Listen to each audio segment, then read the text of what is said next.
My name is Brad Woodberg. This is a talk about network application firewalls. I'm with Juniper Networks. I'm a security engineer on the high-end SRX product team. But first, let me thank you all for coming out, especially on this Sunday matinee afternoon. Sorry if I have a little bit of a Vegas accent because it's been a long con, but it's been awesome. So once again, thank you very much for coming. So what we're going to talk a little bit about here is we're going to start with what exactly network application firewalls are. We're going to go into some description of basically what they can and can't do, vulnerabilities, and kind of deploying them right. One thing that I've noticed when it comes to network application firewalls, many vendors have them now. It's really something that's kind of really picking up steam. A lot of products are integrating it, but very few, if really, I haven't heard really any explanation from the different documentation, marketing literature, whatever, of what these actually do, how they function more importantly, and what potential vulnerabilities they have. And I think that makes a really big difference and is very important to understand what the limitations are, and that really hasn't been discussed. So basically, kind of the key issues that you can think about when we're going through the talk is basically that these new network application firewalls, they're not going to change anything in terms of the need for traditional layer 3, layer 4 stateful firewalls and IPS. Basically, there's limitations both in the technology and also there's certain vendor-specific implementation limitations that they could have. So if you're doing if you're looking at deploying this technology, it's definitely something that you want to check out. Make sure that that they're not cutting any corners. And basically, gonna just talk briefly at the end just about getting it right, so that you guys can actually take away and have some practical knowledge for this. So basically, let's talk about the evolution of kind of network security. First, we had stateless packet filters, known as ACLs, or accessless. These were kind of some of the first generation of kind of access control on networks when it came to the actual network layer. They were traditionally implemented at routers, and also they could be done on switches as well. But they were quite limited. I mean, they could function very fast. They could be done in hardware. But they were quite limited. They didn't have any other knowledge. They didn't take the bigger picture of a connection into mind when it came to the actual packet processing. It was just, does this individual packet match these characteristics, and do I permit or deny it? So that had a lot of limitations, especially in the early days when there was many vulnerabilities being discovered in the actual TCP/IP network stacks. So then we got stateful firewall, and that tried to assist to first off fully categorize a connection into in a flow or a session. That also gave us more capabilities when it came to network address translation as well. And it also took into account the statefulness of the actual layer 4 protocol. So like TCP, you couldn't just spoof flags and pass those through. You actually had to have a full connection. It was set up and it was torn down.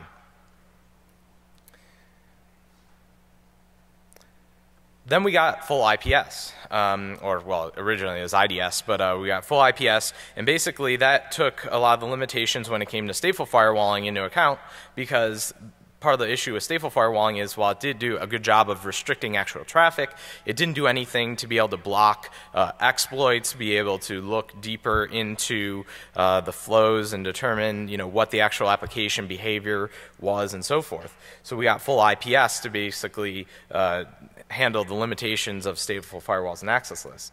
And now we have application firewalls, and you'll see, and this will be part of the talk, they cover a lot less than what full IPS did, but we'll see a little bit more of that. So really, what's new here? What kind of differentiates this network application technology? And again, don't think that it's not necessarily that it's a separate box. A lot of it is just integrated into some of the current generations of firewall products. But what's new? First off, we have something called App ID.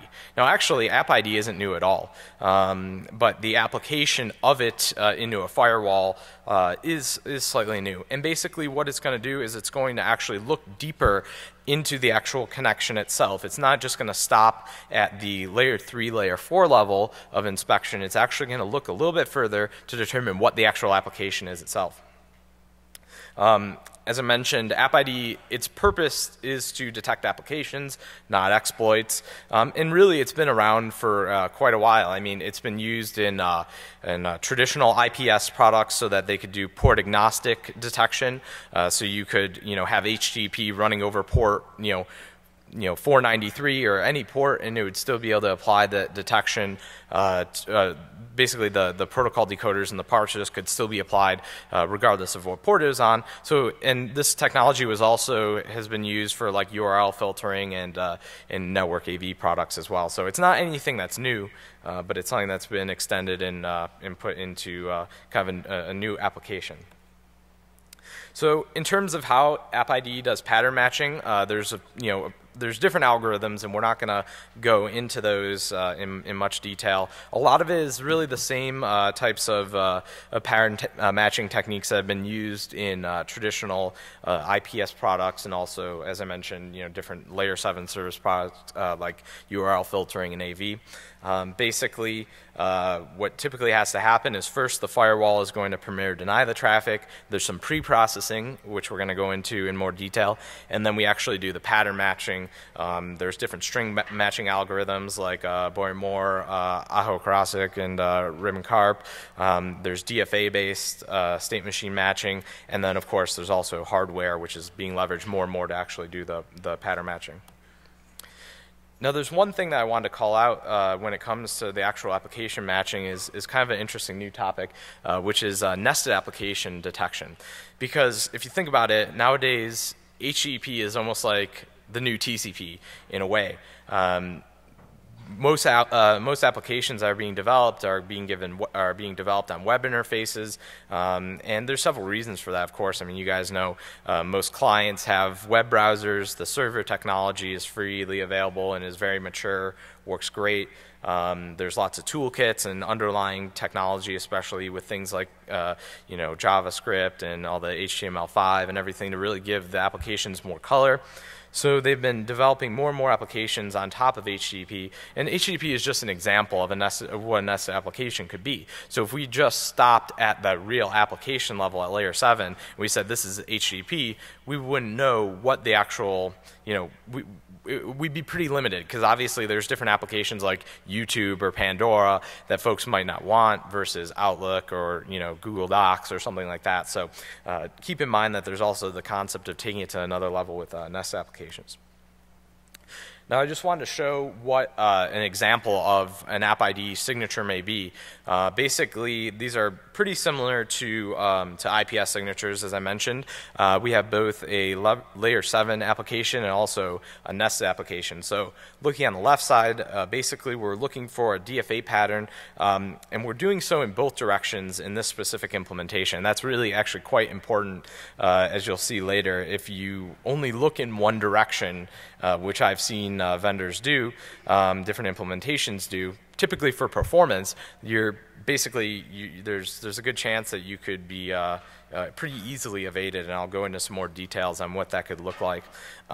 So basically, we're looking for specific patterns in the client-to-server direction and the server-to-client direction.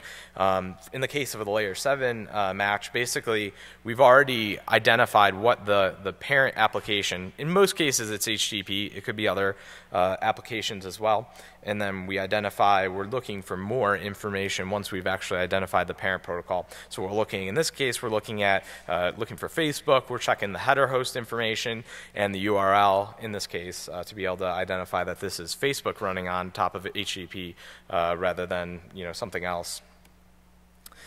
Now, what's really critical to understand, in addition to just the underlying technology itself, is that App ID is being used to feed a lot of different technologies that are being integrated into these firewalls. So, for instance, the information that's gleaned from App ID can be used for application firewalling, which is kind of the core thing here, whether we permit or deny the applications. It can be leveraged by the IPS engine for, if it's, for detecting what applications running, so it knows what type of inspection to do, antivirus, URL filtering, different applications, QoS. There's a lot of things that are relying on the information being gleaned from the App ID engine to be able to make effective decisions. And because of that, that also means that if you can potentially trick the App ID engine, then you can potentially bypass these other layer 7 services as well. One relatively new technique is called application caching, and we'll talk a little bit more about some of the limitations of it. Basically, doing App ID is expensive, or at least it's a lot more expensive than doing just your traditional layer 3, layer 4 forwarding, stateful firewall. Not as expensive as IPS, but typically, you still are going to have to do a lot of pre-processing, and then you have to do the pattern matching.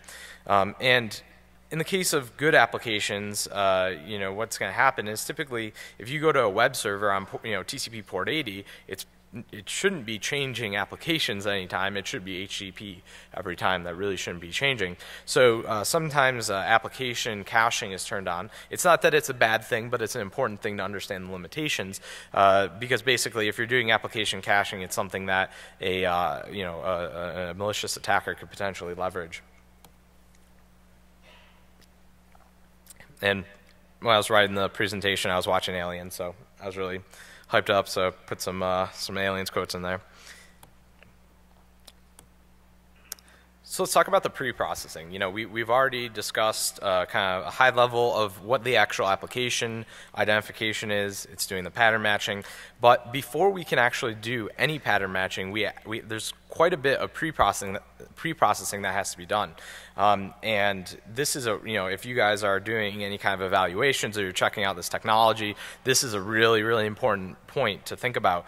I'm not going to name names, but especially in some older routing code where they were doing pattern matching, they were doing no pre-processing. So if you just fragmented the traffic or used TCP segments or any kind of evasion, it wouldn't detect the application because it was just doing a simple dumb pattern match on the actual application traffic. So it was just looking for HTTP. And here's an example. Basically, if just in the case of fragmentation, if you were looking for, let's say, get an HTTP as the pattern for the application, if it was just in a single packet, that could be fine. But basically, if you did any kind of fragmentation, if it was looking for that pattern of get, the HTTP and the get in an individual packet and it didn't reassemble it, then you'd be able to pass this right through. The hosts on either side obviously will handle the fragmentation just fine, and they'll reassemble it, and you can potentially get the traffic through. So just basically, you have to do all the same things that a host is going to do to ensure the fidelity of the traffic. Any kind of reassembly is going to be quite important.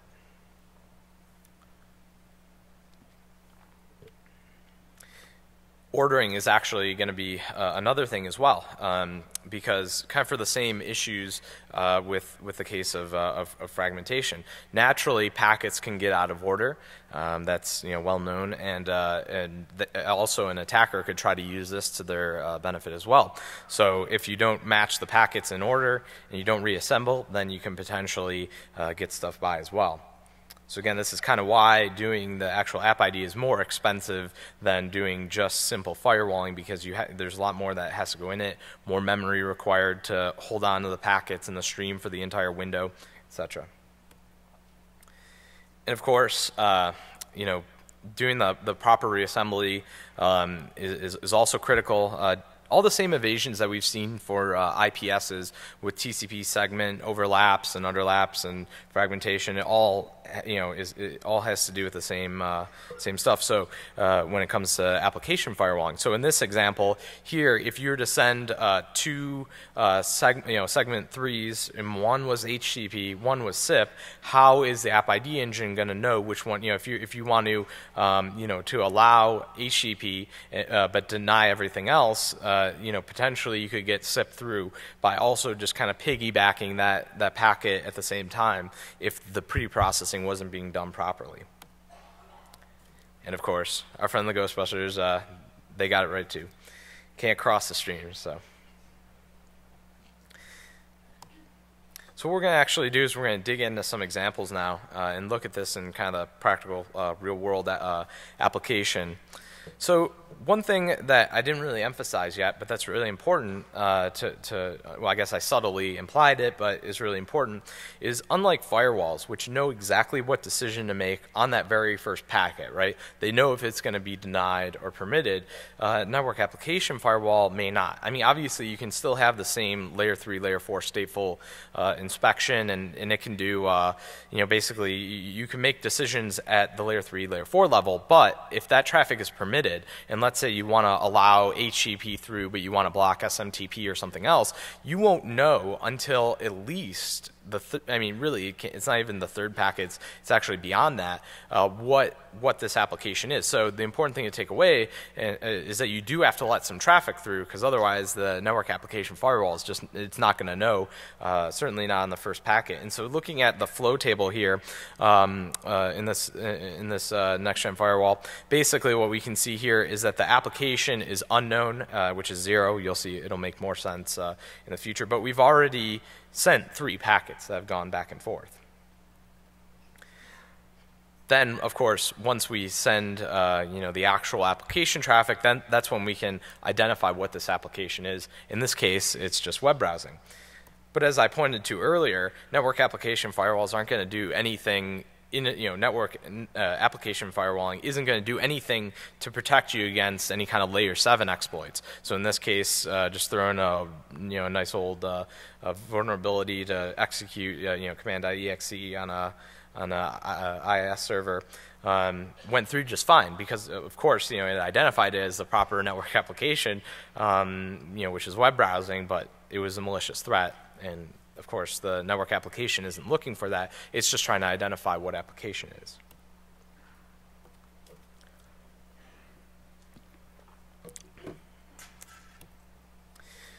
So let's kind of go into a little bit more detail here and discuss some of the specific threats, some things that I've tested. And the first one is kind of the fact that network application firewalls in and of themselves are only typically looking at a few hundred to a few thousand bytes in either direction. So it's not going to be inspecting the whole flow. At least none of the ones that I've seen actually will inspect the entire flow. They're just going to inspect a small portion. And of course, the reason for that is because performance and typically an application ought not to change, but as an attacker, you could potentially do that. Now, what's the likelihood of client and server collusion? Actually, it's a lot higher than you might think, just kind of offhand, because we'll kind of just a few examples, right? Obviously, there's a lot of new applications that are trying to be evasive. Take like peer-to-peer. The client and the server can collude. They're speaking the same protocol. They can coordinate the message. Obviously, if you are a client and there's a server that you don't control out there, then you can't just talk HTTP to say FTP or something like that. That won't work. But if the client and the server are going to be speaking the same application protocol, then that's perfectly fine. And I really expect to see a lot more of this with both applications and also with malware as well, because this malware understands really what's going. When the creators of malware understand what's going on with these types of filtering, they'll start to leverage the same type of collusion. Start the application connection as something and switch it over. So in this example, I just wrote a really simple program to do it, but you can use like Scapy or write your own little script. I started the actual application as HTTP, and I just flipped it mid stream. To start talking SMTP after the initial identification had occurred. And of course, because we're only looking in network application firewalls, are typically only looking at a few hundred to a few thousand bytes. Once you're past that threshold, then you're home free. If there isn't another mechanism to restrict that, and we'll kind of discuss that shortly. Now, in this particular this vendor had this vulnerability before, and they actually fixed it. But basically, they were only looking at the time at one direction of the traffic. So basically, and it was the client to the server. And that presents issues for a few different reasons. I mean, first off, accuracy issues, because, a lot of times you need to look at the server to client response to be able to make a good guess. I mean, FTP and SMTP actually look really, really similar, as it turns out. And if you're not looking at both directions, it can be very hard to tell the difference, especially if they've, especially depending on the implementation, the different of different SMTP and FTP servers. So actually checking for both bidirectional inspection is going to be really important. In this example, what I did was I just sent a GET request to an FTP server. And not all applications, remember, will actually, if you, let's say you only were looking at the client to server, FTP, SMTP, other applications as well may not close down that connection, right? So if you sent a GET, the FTP server is going to say, I don't know, that's bad message. But if all the network application firewall did was look at that client to server direction, then it would say, oh, well, it's HTTP, but really it could be something else, and then they could just do an FTP file transfer right after, without any issues. So of course, if you're not looking at things bidirectionally, that can create certainly create an issue for you. Also, what happens if you reverse the direction? Again, this is more of an evasion, right? But and not something that a normal application would do, but something that I did have some luck on some different network application firewall implementations, where basically I sent the same application, but I reversed the client to server and the server to client to kind of see, are they matching, are they looking in both directions, and more specifically, not only are they looking in both directions, but are they specifically looking for the patterns that should be in the client to server direction, or are they just saying, hey, match any of these and look in both directions? Again, that's something that I saw, especially on some earlier routing code. It really didn't, they really weren't checking the directions properly. They were just looking in one direction or the other, but the patterns weren't differentiated. In some cases, certainly noticed some port-based detection being used. So basically, you could send the exact same pattern over a different port, and it would be, not detected. In this case, I sent DNS over, what port was it?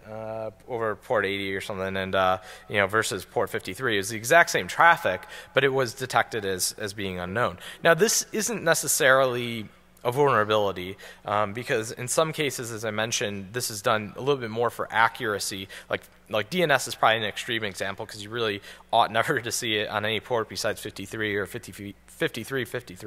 But it certainly is possible, and if you're evaluating or you're looking into this technology, making sure that it isn't just doing the inspection based upon the port can be very important, because what could potentially be happening is, yeah, they're looking for DNS on port 53, but that may be the only place that they're looking for it, and if you're allowing something else out, it could be an issue.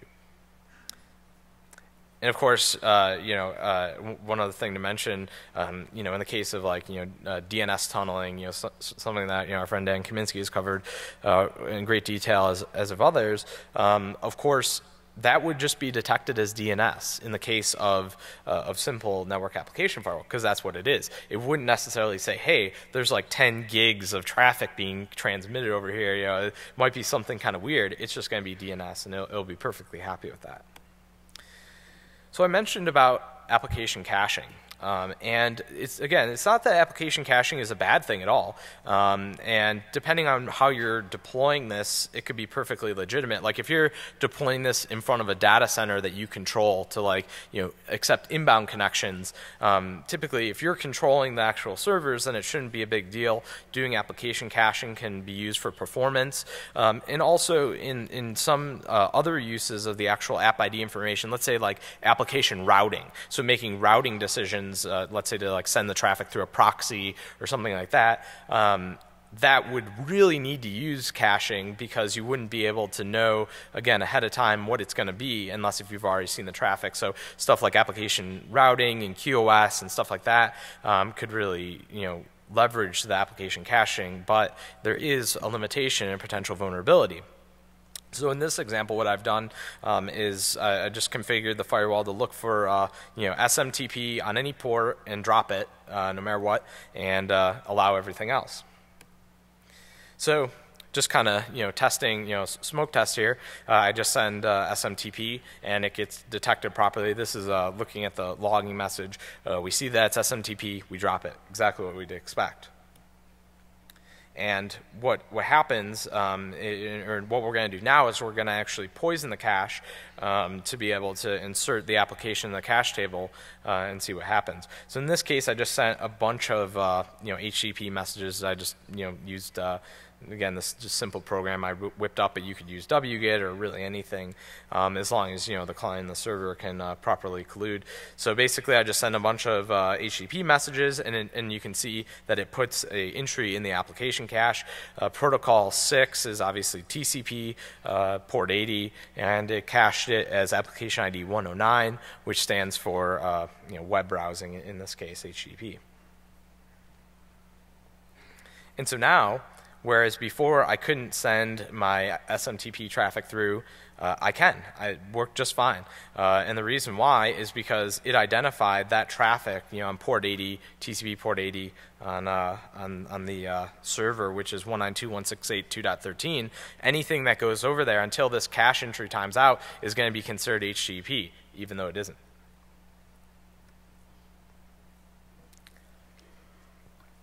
And we can see here now that we're getting cache hits every time that we, so the count is the threshold of how many they need to see before they actually put a entry in the app cache. The hits is how many that we're getting now is, which is saying, yes, this is a cache hit, it matches, but in reality we're sending SMTP, not HTTP. And that's exactly what the logs say, that this is all web browsing, when in fact it's not. Now obviously there's security implications for that, but the other thing as well to think about is a lot of folks are using this for logging and reporting and trying to understand volumes of traffic and metrics. So even if something malicious wasn't going on here, you might potentially get these reports that the information is completely inaccurate because it hasn't properly, it's not matching the real application. So sometimes it can be more than just a security thing as well. Now, caching of nested applications is something that I've been actually quite interested in, and it's really kind of a bad idea if you think about it, because first off, a lot of servers take like a web server doing virtual hosts, unless if the actual application ID engine is smart enough to look and understand what host it's going to. Then if you cached potentially like a Google video, there could be another Google Plus potentially hosted on the exact same server, and that could be both something done maliciously or it could be something perfectly legitimately done. It's very common. And basically, if you cache nested applications and you have to go back and check for the actual cache hits, you're already doing most of the work anyway. So there's really no point in most cases of doing the nested application caching, because it kind of can just really limit you on your detection. Now, a really interesting thing has come up, which we've noticed, and different implementations are going to handle this differently, but it's called conflict resolution. And this is something that an attacker might be able to do. But what happens if you have an application that looks that matches more than one application, right? So it could potentially match, like, SMTP and FTP are very similar. They could potentially match each other's. How do you resolve conflicts in the actual application detection? And that could be used potentially to an attacker's benefit. And it'll really just vary by implementation. A lot will just do port, they'll kind of fall back on the port and say, hey, if we detected this pattern, we expect this, there's kind of like a default port that we'd say, okay, well, this must be HTTP.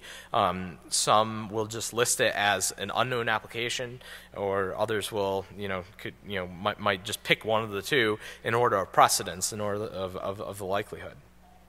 So conflict resolution is potentially something that could be leveraged for both good and bad.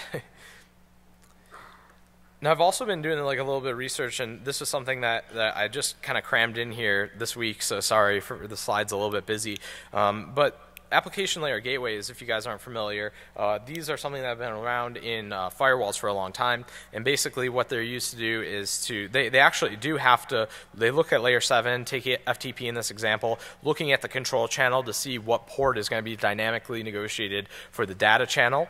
And the really interesting thing about application layer gateways and how they could potentially interact is that how do you classify the data channel, right? In the case of FTP, it can just be a binary stream. So if you actually, I did a test and I sent just a PCAP, right? And you know, and it actually detected the data channel as HTTP because obviously it hadn't coordinated that. Because being a PCAP, I mean, obviously there's the per packet headers, but if it's just doing some blind pattern matching, then it's just going to identify that as you know, as HTTP just fine without actually thinking that, hey, this could be a PCAP. So application layer gateways, especially when it comes to the auxiliary channel, the data channel, can have interesting impacts on the actual flow of traffic and application identification. What I've noticed is some do a good job, and they will actually, you know, have the intelligence to mark the session, the auxiliary session, as being part of the parent session, but some may not. It's kind of, you know, your mileage may vary. So if you're, you know,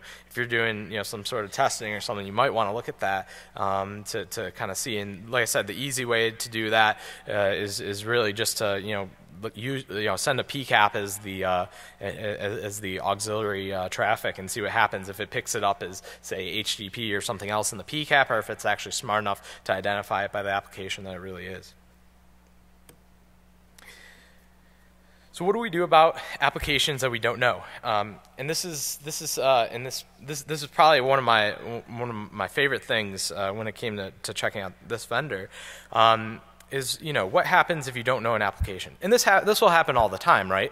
And it's not just that you can always block unknown applications. It's kind of like, you know, protocol anomalies and IPS. You know, a lot of applications are written very poor, so it could be just that, you know, it's not following the RFCs or the standards of the applications. Applications change all the time. You have new versions, and you know, so it's not really uncommon. And also you may just not have an actual application signature or detection for that application, so it could be unknown.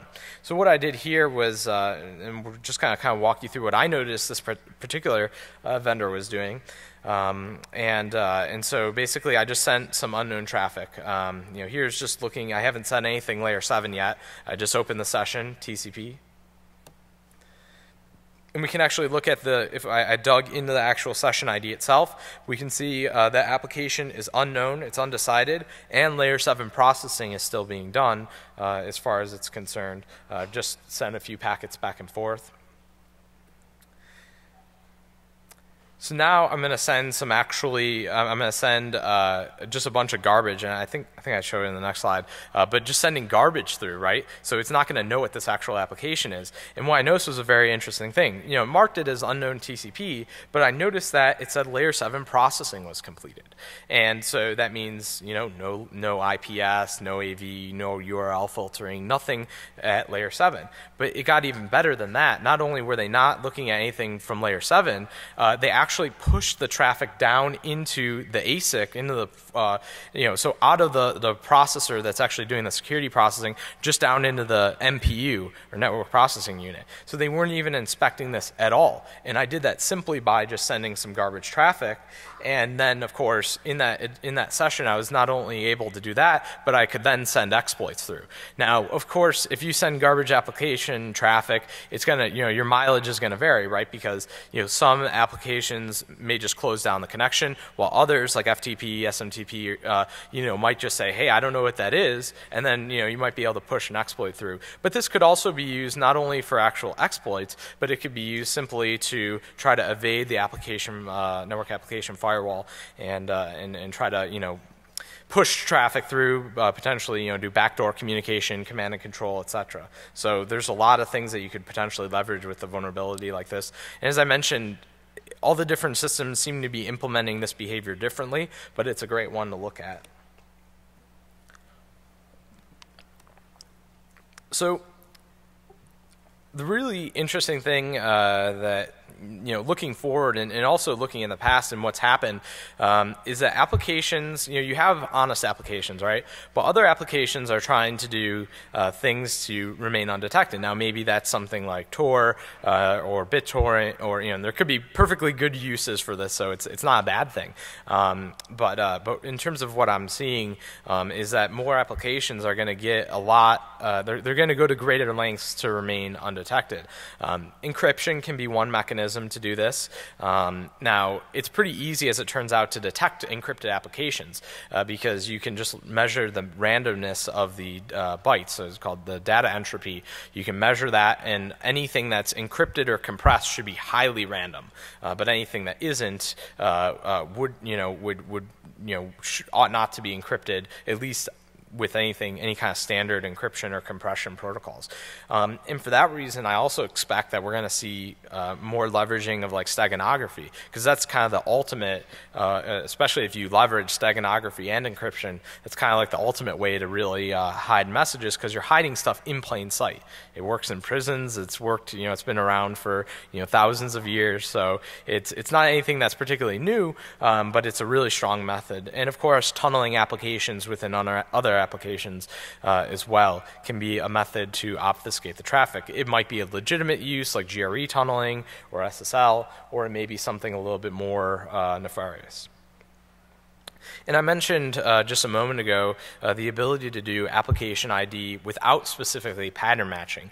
Pattern matching is good for matching easy applications and we'll just say honest applications. But in order to match some of the more dynamic and complicated applications, you can't just leverage pattern matching for the exact same reason as with IPS. You can't just only leverage pattern matching, because sometimes it won't. The pattern could actually change dynamically within every connection, and it won't be something that remains consistent. So in the case of BitTorrent, there's different ways of doing that. I've actually seen some really cool things where they'll actually look at the messages, the distributed hash tables, and try to look at the supernode information that gets pulled down, because once the host can start communicating encrypted, it's easy to identify that this application is encrypted, but it's hard to say, hey, this is BitTorrent versus something else, which may be perfectly legitimate. So doing application ID pattern matching, app ID without pattern matching is something that we're definitely seeing a little bit more, and that's kind of in response, as I mentioned, to these applications getting more and more complex and more evasive in nature. So really, what does application firewalling change? And again, it's not that application firewalling is bad. It certainly is a step better than stateful firewalling, but it's still a subset of IPS. So you can't just, if you're really concerned about security, if you're only deploying a firewall before, that would be an issue. And this can advance that to essentially keep honest applications honest, right? It's just like, the locks on your door. We all know that, to a normal person, they wouldn't be able to pick them, but, as we see right down the hall, there's a lot of people who have excelled at it.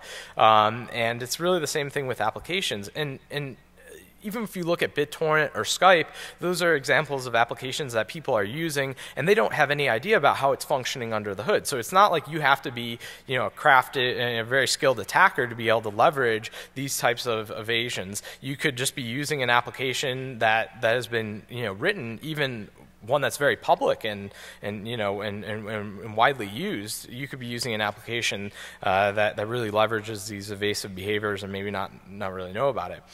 Application firewalling, it is kind of a lightweight implementation of IPS in a way.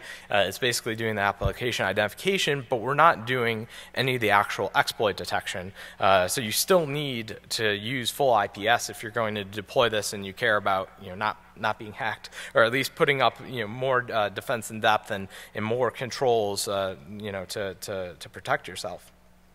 And really, a lot of the different network application firewalls are kind of, again, as I've noticed, they really vary in nature. It's kind of it's not a technology that has matured like stateful firewalling, or antivirus is relatively mature. It still has limitations, but it's something that folks have spent a lot of time on. This is a relatively new technology, and the behaviors are kind of not very well defined. It's going to vary on implementation by implementation. I already covered this, but really, I expect more applications. They're going to be optimizing themselves. Like take Speedy for instance, and I know there's been a few talks on that here at Black Hat. Which is Google's new HTTP application. It can leverage both SSL and built-in compression and does things a lot more intelligently. I expect to see that applications are going to start leveraging steganography and other mechanisms to really make themselves more evasive, and that'll be really tough to block. I mean, if you think about it, we'll have to really start leveraging heuristics, especially if folks do a good job. And it's not only applications. I expect this to happen with malware as well. That with botnets, they're going to start phoning home, and they probably already do a lot of this to some degree.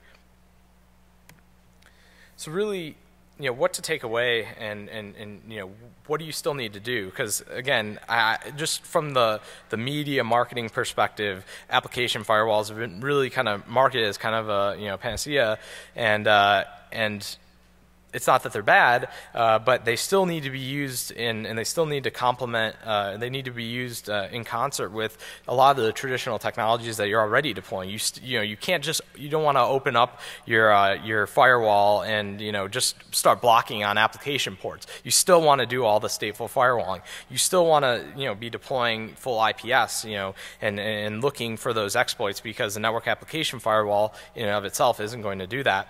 There's certain things that may or may not be turned on, and you have to look at your individual deployment, whether it makes sense to do things like caching, and really examining what the default behaviors and default settings are.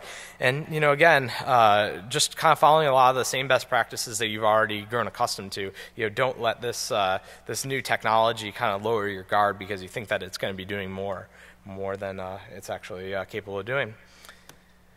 So that's really it. I'm going to be in the Track 1 QA room. And again, my name is Brad Woodberg. I really appreciate it. Thanks, everyone, for coming out. DEFCON's been awesome.